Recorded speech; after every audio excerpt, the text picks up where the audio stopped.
Hello दोस्तों, स्वागत है आप सभी का आपके अपने यूट्यूब चैनल सक्सेस मिरर 2.0 पर। तो दोस्तों, आज हम पढ़ने वाले हैं एएलपी टेक्नीशियन में आने वाली 20 महत्वपूर्ण साइंस से संबंधित प्रश्न और इनसे रिलेटेड फैक्ट के बारे में भी। तो बिल्कुल भी स्किप ना करें और लास्ट तक बने रहें। और अगर आप हमारे चैनल पर नए हो तो सब्सक्राइब कर बेल आइकन को दबा लें। और लास्ट में आपसे क्वेश्चन भी पूछूंगा जिसका आंसर आपको कमेंट बॉक्स में बतानी है। साथ ही आप हमारे टॉप 20 क्वेश्चन में कितना अटेम्प्ट कर पाते हो वो कमेंट बॉक्स में जरूर लिखेंगे। तो चलिए स्टार्ट करते हैं। हमारा आज का पहला सवाल है, प्राणी जगत का सबसे बड़ा फाइलम कौन सा है? और दोस्तों, अगर किसी भी प्रश्न का उत्तर अगर आपको पहले से मालूम हो तो कमेंट बॉक्स में जरूर लिखेंगे। तो इस प्रश्न का सही उत्तर हमारा क्या हो जाएगा? Option number D, arthropoda. प्राणी जगत का सबसे बड़ा फाइलम आर्थ्रोपोडा है। हमारा अगला सवाल है, इनमें कौन पुष्पीय पौधे हैं? तो दोस्तों, ये बहुत ही इंपॉर्टेंट सवाल है जिसका सही उत्तर क्या हो जाएगा हमारा? Option number B, angiosperm. Angiosperm एक पुष्पीय पौधे हैं। हमारा अगला सवाल है, जंतु जगत का सबसे विकसित समूह कौन सा है? और दोस्तों, ये बहुत ही इंपॉर्टेंट सवाल है। साथ ही आज हम जो आपसे टॉप 20 क्वेश्चन डिस्कस कर रहे हैं, ये सारे के सारे इंपॉर्टेंट और 100% आपके एग्जाम में आने वाले प्रश्न हैं। तो सभी प्रश्नों को अच्छे से देखेंगे और लास्ट तक बने रहेंगे। और अगर आप हमारे साथ लास्ट तक बने रहते हो तो ये आपके एग्जाम के लिए बहुत ही यूजफुल होगा। तो इसका सही उत्तर क्या हो जाएगा दोस्तों? कमेंट बॉक्स में लिखेंगे। जंतु जगत का सबसे विकसित समूह कौन सा है? तो इसका सही उत्तर हमारा हो जाएगा ऑप्शन नंबर ए, स्तनधारी वर्ग। स्तनधारी वर्ग जंतु जगत का सबसे विकसित समूह है। हमारा अगला सवाल है, 220 वोल्ट 100 वाट का एक बल्ब 110 वोल्ट स्रोत के साथ जुड़ा है। बल्ब द्वारा खपत की गई शक्ति की गणना करें। दोस्तों, इसका यहाँ पर हमारा दो कंडीशन के लिए फॉर्मूला बनेगा दोस्तों, तभी हमारा ये आंसर निकलेगा। क्योंकि आप देख सकते हैं, एक बार हमको 220 वोल्ट दिया हुआ है, फिर उसको हमको निकाल करके 110 वोल्ट के साथ कनेक्ट करना है दोस्तों, तब हमारा क्या निकलेगा दोस्तों? शक्ति निकलेगा। तो चलिए पहला कंडीशन को हम निकालते हैं। हमारा पहला कंडीशन में V का मान 220 दे दिया है और P का मान हमारा 100 दे दिया है। तो दोस्तों, P बराबर फॉर्मूला होता है V स्क्वायर बटे R होता है दोस्तों। तो V हमारा कितना दिया है दोस्तों? 220 दिया है। तो 220 का स्क्वायर कितना हो जाएगा हमारा? 484। और ये हमारा हो जाएगा 00। और दोस्तों, P हमारा कितना दिया हुआ है? हमारा P 100 दिया हुआ है। अगर हम R को निकालते हैं इधर बाहर में दोस्तों, तो P का मान नीचे आ जाएगा हमारा। तो ये 100 खत्म, यानी R बराबर हमारा कितना आ गया दोस्तों? 484 आ गया। R का मान हमारा 484। अब यही R को दोस्तों हम 110 वोल्ट के साथ कनेक्ट करेंगे दोस्तों, तो हमारा निकल जाएगा पावर का मान। तो चलिए निकालते हैं इसको भी हम लोग। अब देखिए, R का मान हमारा कितना निकला दोस्तों? 484। और यहाँ भी हमारा फिर दिया हुआ है 110 वोल्ट। तो P बराबर हमारा क्या फॉर्मूला होता है? V स्क्वायर बटे R होता है। तो V हमारा 110 के स्क्वायर कितना होता है दोस्तों? 121। और ये हो जाएगा हमारा 00। और नीचे हमारा आ जाएगा 484। जब इसको आप काटिएगा दोस्तों तो हमारा कितना आ जाएगा? 25 वाट आ जाएगा। यानी इसका सही उत्तर हमारा ऑप्शन नंबर डी हो जाएगा दोस्तों। हमारा अगला सवाल है, यदि डैश यानी खाली स्थान होता तो अधिक जैव विविधता उत्पन्न होती। तो दोस्तों, किसमें अधिक जैव विविधता उत्पन्न होती है? तो इसका सही उत्तर हमारा हो जाएगा ऑप्शन नंबर ए, लैंगिक प्रजनन। लैंगिक प्रजनन में दोस्तों अधिक जैव विविधता देखने को मिलती है। हमारा अगला सवाल है, धातु की अम्ल के साथ प्रतिक्रिया होने से क्या बनता है? तो दोस्तों, जब किसी धातु को किसी अम्ल के साथ अभिक्रिया करवाया जाता है तो क्या बनता है दोस्तों?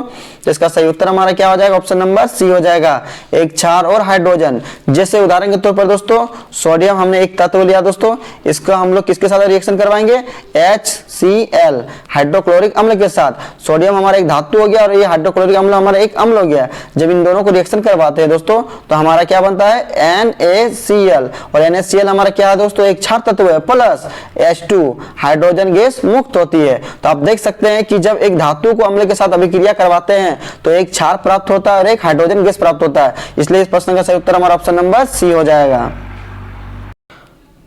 हमारा अगला सवाल है, यदि क्रिप्टन की परमाणु संख्या 36 है तो इसका इलेक्ट्रॉनिक विन्यास क्या होगा? चूंकि दोस्तों क्रिप्टन क्या है दोस्तों? यह एक अकीर्य गैस है जो समूह 18 के अंतर्गत आता है और इसका परमाणु क्रमांक हमारा 36 होता है। इसका इलेक्ट्रॉनिक विन्यास क्या होगा दोस्तों? तो इसका सही उत्तर हमारा हो जाता है दोस्तों ऑप्शन नंबर बी, 2, 8, 18, 8 होता है दोस्तों। K हमारा 2 हो जाएगा, L हमारा 8 हो जाएगा, M हमारा 18 हो जाएगा और N हमारा 8 हो जाएगा दोस्तों। यानी KLMN के अंतर्गत ये हमारा बी इसका सही उत्तर होगा दोस्तों। 2, 8, 18, 8। ये क्रिप्टन की क्या होता है दोस्तों? इलेक्ट्रॉनिक विन्यास है। और क्रिप्टन हमारा अक्रिय गैसों का समूह है जो समूह 18 में पाया जाता है। हमारा अगला सवाल है, बायोगैस संयंत्र में निम्नलिखित में से कौन सी गैस नहीं होती है? तो बायोगैस दोस्तों क्या होती है? तो बायोगैस ऊर्जा का एक नवीकरणीय स्रोत है जो विभिन्न प्रकार के अपशिष्टों से निर्माण किया जाता है दोस्तों। तो बायोगैस में हमारा कौन सा गैस नहीं पाया जाएगा?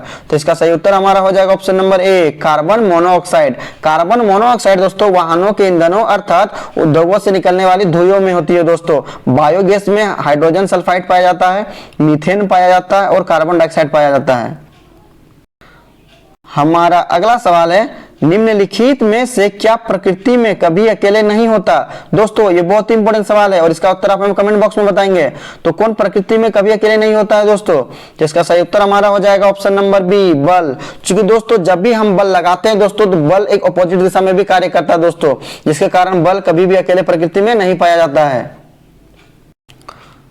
हमारा अगला सवाल है, तापमान को सेल्सियस से केल्विन पैमाने में बदलने के लिए आपको क्या करना चाहिए? तो दोस्तों अगर तापमान सेल्सियस में हमारा दिया हुआ हो और उसे केल्विन में बदलने के लिए कहा जाए दोस्तों, हम लोग को क्या करना पड़ेगा? दिए गए तापमान में 273 को जोड़ना पड़ेगा दोस्तों। मान लीजिए आपका यहाँ पर दिया रहेगा कि 25 डिग्री सेल्सियस है, आप इसे केल्विन में बदलिए दोस्तों। तो क्या करेंगे आप? 273 में हम लोग क्या करेंगे दोस्तों? 25 जोड़ देंगे तो हमारा कितना हो जाएगा? 5 3 8 और ये 7 2 9 और ये हमारा 2, यानी 298 डिग्री केल्विन हो जाएगा दोस्तों। जब भी सेल्सियस में आपका मान दिया हो और केल्विन में निकालने के लिए कहा जाए तो दोस्तों हम लोग क्या करते हैं? 273 में जोड़ देते हैं। और अगर केल्विन में दिया हो और सेल्सियस में निकालने के लिए कहा जाए दोस्तों तो 273 को क्या करना है दोस्तों? जितना दिया रहेगा केल्विन के मान से उसे हम लोग घटा देंगे दोस्तों। तो हमारा सही उत्तर इसमें हो जाएगा ऑप्शन नंबर बी। हमारा अगला सवाल है, पौधों में तने या जड़ का घेरा किसके कारण बढ़ जाता है? तो दोस्तों पौधे में जो तने की मोटाई होती है वो किसके कारण बढ़ता है? तो इसका सही उत्तर हमारा हो जाएगा ऑप्शन नंबर ए, पार्श्व विभाजोत्तक। पार्श्व विभाजोत्तक के कारण दोस्तों पौधे या तने या जड़ में घेरा बनता है। हमारा अगला सवाल है, थायरॉक्सिन के संश्लेषण के लिए निम्नलिखित में से क्या आवश्यक है? तो दोस्तों थायरॉक्सिन के संश्लेषण के लिए क्या आवश्यक होती है? जिसका सही उत्तर हमारा हो जाएगा option number D, iodine. Iodine दोस्तों थायरॉक्सिन के संश्लेषण के लिए आवश्यक है।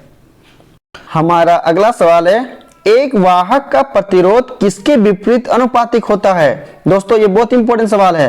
तो R बराबर L बाय A होता है दोस्तों, जहां R हमारा प्रतिरोध होता है, L हमारा लंबाई होता है और A हमारा एरिया होता है। तो दोस्तों हमसे पूछा गया है कि प्रतिरोध का अनुपातिक किसका विपरीत अनुपातिक होगा? तो जब A हमारा बाहर निकलता है एरिया तो हमारे यहाँ पर L बाय R होता है दोस्तों, यानी ये अनुप्रस्थ काट के विपरीत अनुपातिक होता है दोस्तों। एक वाहक का प्रतिरोध किसके विपरीत अनुपातिक होगा? अनुप्रस्थ काट के क्षेत्रफल के अनुपातिक होगा। ऑप्शन नंबर सी हमारा इसका सही उत्तर हो जाएगा।